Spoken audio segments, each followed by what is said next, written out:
I remember that evening vividly, though I wish I could erase it from my mind. We had been invited to dinner at a cozy Italian restaurant downtown, a gathering meant to celebrate Michael's promotion. Michael was one of my oldest friends, and his wife, Claire, had organized the entire event. My wife, Emily, had seemed excited at first, even spending hours deciding what to wear. Yet, from the moment we sat down at the long table with candles flickering and laughter flowing around us, her tone toward me shifted like a cold wind. She criticized the way I ordered my meal, rolling her eyes when I asked the waiter a simple question about the wine. When I tried to share a lighthearted story from work, she cut me off with a sharp, "Oh, please, you've told that one 100 times."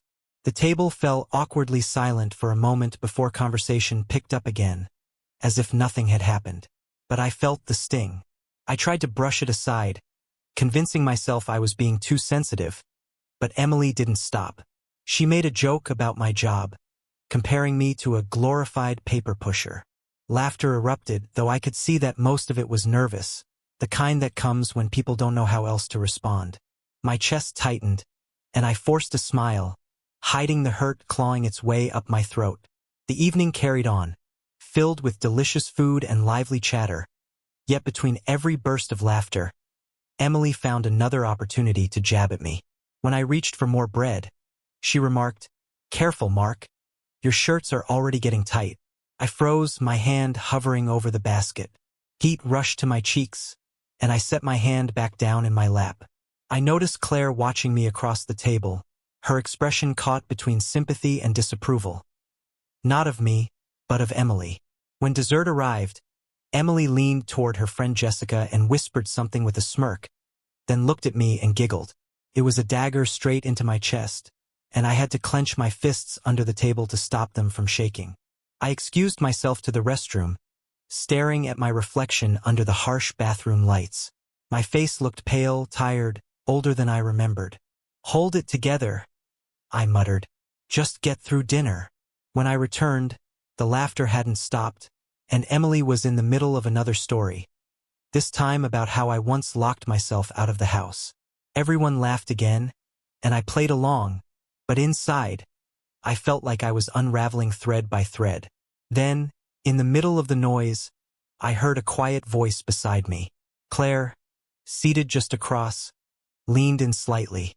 "Hey," she said softly, her eyes steady and kind.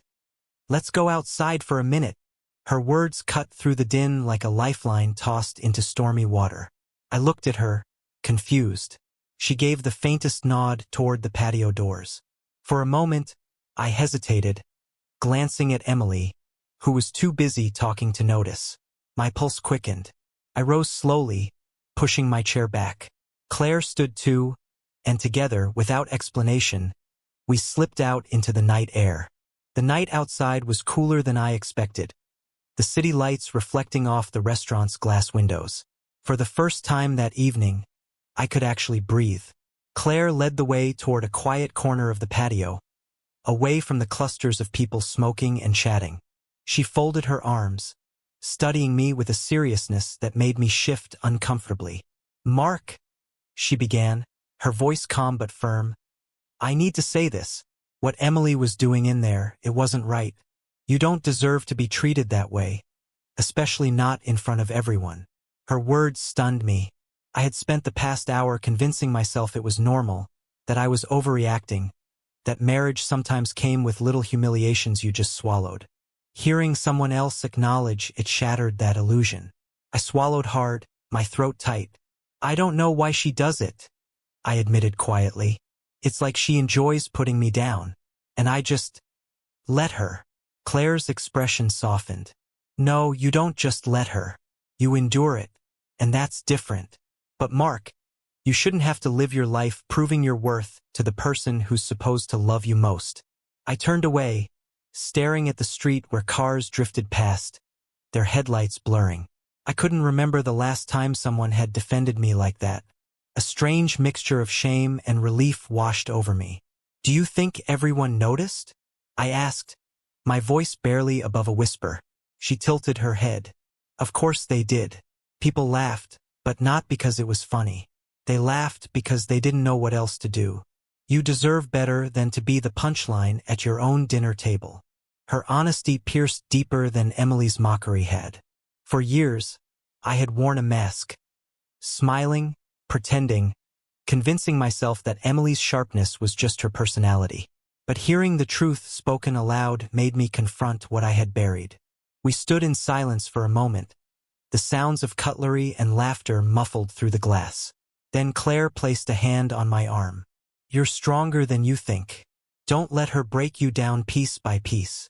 I met her gaze, and in that instant, something inside me shifted. Not a desire for revenge, not even anger, but clarity. I realized I had a choice. Either keep pretending everything was fine or face the cracks in my marriage head-on. When we finally walked back inside, the table erupted in chatter again, but I was no longer numb. I sat down, calm, collected. Emily shot me a glance, surprised to see me so composed, but quickly returned to her conversation. For the rest of the evening, I didn't flinch at her remarks, nor did I force a smile. I simply observed, detached, as though I were seeing her through new eyes. By the time dessert plates were cleared, I knew something had changed. Not in Emily, but in me. On the ride home, she asked why I'd gone outside with Claire. I didn't answer immediately. I just looked out the window, the city lights flashing by, and thought about Claire's words echoing in my head. You deserve better. That night, lying awake in the dark while Emily slept beside me, I made a quiet promise to myself. I wouldn't allow her ridicule to define me anymore. Whether that meant confronting her, seeking help, or walking away altogether, I didn't know yet. But for the first time in years, I felt a spark of strength returning, a reminder that I was more than the jokes told at my expense.